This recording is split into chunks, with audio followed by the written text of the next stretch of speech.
The 90s. The extreme decade. I'm back for part two of this exciting series because nothing is more extreme than talking about minivans. I'm the Auto Chatter and I'm back to discuss the next decade of minivans in America. So, from the hunt for Red October to Y2K, a lot happened with the compact people movers worth discussing. As before, facts will be thrown out and opinions, speculation, etc.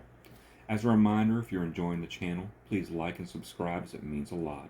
Comments are also welcome. Now let's begin. Start with the 1990 GM vans. GM had already had the truck-like Chevy Astro and GMC Safari on the market for 5 years now. For 90, the twins got an all-wheel drive option, which is pretty extreme, and an optional longer body version. In 92, you could get a Dutch door option for the rear on the top part. It flips up to allow throwing your snowboard and rollerblades in the back easier. The bottom doors open up barn style. 93 was the first year you could get a driver's side airbag on these twins, just in case your extreme trip to the mountain climbing was cut short by a collision. By 95, they got their first major exterior refresh. The nose got a bit longer and more closely resembled their bigger brother vans. 95 was also the end of a standard length ones. They were just the longer boys for the rest of their run. 96 got a new dash and dual airbags were now standard. And that was about it for these two as far as major changes for the rest of the 90s. At this point, they've been on the market for 11 years. Still capable and truck-like, but GM had a double threat strategy to get more of the minivan market. Time for a new option to pick up a Tickle Me Elmo at the mall. And here it is. The Chevy Lumina APV, Pontiac Transport, and Oldsmobile Silhouette. Time to let a few other GM franchises join the party like it's 1999. So futuristic, so extreme. This trio had the infamous nickname, the Dustbuster Vans. They were GM's second attempt in the minivan market. They saw the success of the Chrysler vans and adopted a similar strategy, being front-wheel drive and more car-like. It also gave Pontiac and Oldsmobile a minivan to offer as it was a hot market. They had unique plastic body panels over a steel reinforced body, like what GM did with the Pontiac Fiero in the 80s and the Saturn models later. So if your kid threw their Buzz Lightyear toy at it, it wouldn't dent the body. V6s were standard on these, although at launch it had 120 whole horsepower. Wow, not extreme. Fortunately, by 92 you get 170 horsepower when optional, and by 93 180 horsepower engine was standard. Pretty extreme for 93. That's only about 25 horses less than what a Mustang GT put out. They were still a three-door van, of course, like everything else at that time. But in 93 you get a power sliding door, which was a first for the industry. The windshield was huge and the top of the dash was redonkulous due to the weird design.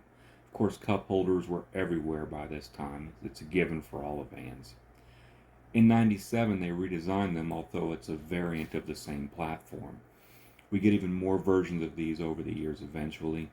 The Chevy Lumina APV later was just called an APV because it became the Venture. Pontiac and Oldsmobile kept their Transport and Silhouette names.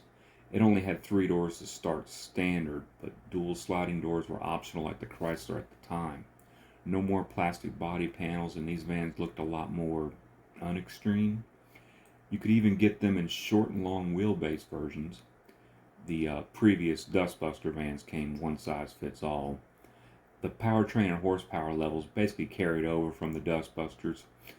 Dual airbags were standard on all of these. I think by 97 it was a requirement anyway. These GM vans couldn't crack Chrysler's market share. By the mid-90s, Chrysler had about 50% of the entire market. That's pretty extreme. And speaking of Chrysler, might as well chat about them now. They had 2 redesigns this decade. I can't imagine how extreme they got for the all-new 1991. Oh. It shares the platform with the first gen and even quite a few of the body panels. But it's considered a second gen, so okay. There are now 3 versions of these to choose from, as the Chrysler Town & Country debuted for 1990. It was basically the same, but had every option block clicked. Things like leather, alloy wheels, the biggest V6 available at the time, that was standard. You could still get the other two with a four-cylinder in their base models, and they had a whopping 100 horsepower to play with. Uh, every other engine grade upgrade available for the vans at the time was V6, with the highest being around 162 horsepower through the 1995 model. 92s had a new feature with integrated child seats for the second row optional. First year driver airbag was optional too, and it was standard after that. Dual airbags came on all of them by 94. So Chrysler played it safe, and why wouldn't they? No need to go extreme when your market share is there, right? But 96 came and we get another redesigned one, and this time it's a true redesign. The 96 van trio are here, now with the 90s jelly bean style in full effect. Dual doors were now an option. You could still get all three in two lengths. Power range from 150 horsepower four-cylinder to eventually V6s with 180 towards the latter part of the decade. Another new innovation was easy roller seats. The back seats had rollers on them to make it easier to stick in your garage. You could make more room for jolt cola cases in the van. So Chrysler does it again. It's keeping the competition at bay so far. Uh-oh. Ford has 3 vans gunning for them in the 90s. Let's see what's going on in Blue Oval Land. First, the Ford Aerostar. Our boy is still soldiering on since his debut in the mid-80s. They got fancier headlights in the early 90s and a driver's side airbag in 92. There was an Eddie Bauer edition to compete in the Luxo minivan market. A few little odds and ends changed, but the vans were destined for the history books soon. She ended her career in 97 as the Windstar was the replacement. I think they only existed together a few years because there was still a demand for them. They sold over 2 million of them over a 12-year period, which gave Ford a solid second place finish in the minivan wars by this point. Good job, even though I don't like how the Aerostars look to this day. Now the Ford Windstar. This was Ford doing what GM did 5 years before. Follow Chrysler's formula more directly. She definitely has that 90s van styling going on. This isn't technically Ford's second van to bring to the fight. I'll chat about that in a little later. It's built off a modified Ford Taurus Mercury Sable front-wheel drive platform, and it only came in a 3-door, which I think they realized that was a mistake, as a redesigned one came out mid-98 as a 99 model with dual doors as an option. Ford didn't offer standard dual doors on these until 2002. Jesus, the Spice Girls were long out of style by then. Windstars had some reliability issues. The 3.8-liter V6 could suffer from head gasket problems, and the transmissions were known to have issues too. These were highly rated at the time for safety, though. These vans sold about 200,000 a year from 95 to 99. It's about a third of what the Chrysler Trio were cranking out then. And Ford's other contender, well, that one was a collaboration with Nissan. The Quest and the Villager, Mercury Villager. They co-developed these. It wasn't a rebadged import per se. That was a lot more common back then. You see like the Geo Prisms and the Toyota Corollas. They're basically the same vehicle. Toyotas. Nissan did a lot of the legwork with the design, though, with these. It was built off a modified Maxima platform and the drivetrain. The famous VG Series V6, which was a Nissan engine, was used, but Ford insisted it be a non-interference design. What does that mean to people who don't turn wrenches on cars for a living? Basically, that if the timing belt breaks, you don't ruin your engine. The downside of this design, though, is there's a slight loss in power. But she had 151 horses in 93, which was competitive at the time. The design was very 90s and one of the first to take on this jelly bean kind of look. The twins were built at a Ford plant in Ohio, and a lot of the interior bits came from Ford's parts bin. No airbag the first year, so don't ask. 94 driver only, and by 96, both seats up front have balloons in front of them. 3 doors only in this first gen, but in its defense, it debuted about 3 years before Chrysler offered it on their vans, and they were the first, not counting the Stanza wagon, which we already discussed in the first episode. The back seats on these Quest and Villagers was kind of interesting. The The middle seat, or the or seats if they were buckets, they were removable. It's like pretty much what everybody else was doing. But the very back seat, the third row seat, it was on a track, and you could slide that seat forward. You could slide it forward to where the second position was, or you can. So basically, you could go all out for limo leg room back there if it was desired. Uh, the seat wouldn't come out, but you could also fold it and then move it even further forward, all the way to the back of the front seats to create maximum cargo area. The Mercury versions, they often had two-tone exteriors, and they even offered a Nautica edition. Ford, they're known for doing a lot of tie-ins with designers for years, and this is just another example of this. Another more recent one was with the Aerostar I already mentioned, with the Eddie Bauer edition. Um, Now, a second gen of both of these came out for the '99 model year. Dual doors were now standard. They were slightly larger, slightly more power, now 170 horsepower, from a larger Nissan 3.3 liter V6. Open the hood of a Pathfinder, V6 Frontier, or Xterra around that time, and you'll see one of those under the hood too. It's a great engine. These two held their own at the time, but there was other competition in the '90s starting to really set up their game. Enter the Toyota Previa. Where Nissan played it safer with its first real U.S. competitor, Toyota went extreme. It came out here in '91. It was mid-engine, rear-wheel drive, and all-wheel drive was optional. No fourth door option was offered, and it was sold here through '97. It only had a four-cylinder, and in '94 they had an optional supercharger to make up for the lack of go. It brought it up to 158, which would have been considered adequate. Because of where the engine was, you literally were sitting on top of it. A V6 wouldn't fit in there. Second row captain chairs would swivel though, which that was a pretty extreme option. These vans, they were expensive at the time, and they looked weird. It didn't make a large dent in the market, but Toyota knows what they're doing. So for '97, they finally said, well, we're going to sell a minivan there now that was actually designed for the U.S. market. And they did. The Sienna, built on the front-wheel drive Camry platform. Dual doors were standard on all but the cheapskate model. V6 power and at 194 My Little Ponies was pretty extreme, but also wasn't bad on fuel. These vehicles were built in Kentucky at one of Toyota's North American factories. They scored well in crash testing, which couldn't be said of the Previa.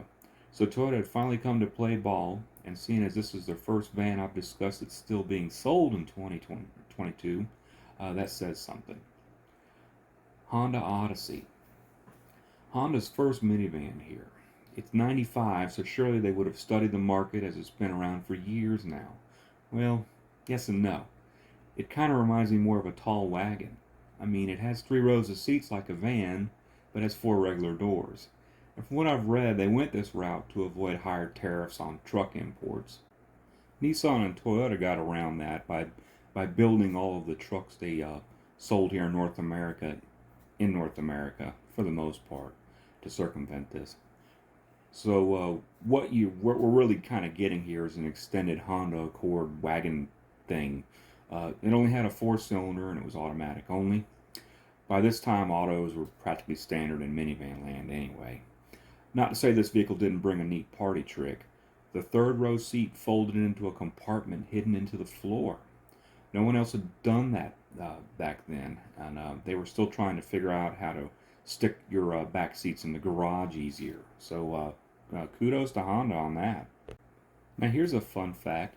Did you know this van had a twin that was sold here? Ever heard of an Isuzu Oasis? I had the pleasure of selling one of these in 1996 new. It was a rebadged Odyssey. Isuzu made a deal with Honda. They didn't have SUVs, Honda didn't, and the market was getting hot for them. Hot enough to start cooling down minivan sales, actually. Isuzu built Honda Passports and the Acura SLX, and Honda gave them this, and they rebadged some Hondas for other markets overseas, as Isuzu stopped making cars in the early '90s themselves. Now, if you see one of these Oasis, let me know in the comments. It's a rare Pokemon card. Now, in 1999, the redesigned second gen Odyssey debuted and brought its Power Ranger game. 210 horsepower V6, dual sliding doors standard. That cool disappearing third row seat carried over. They were also the first minivan with optional satellite navigation. Sweet. Was it perfect? Nope. Honda had troubles with their automatic transmissions with the V6 models.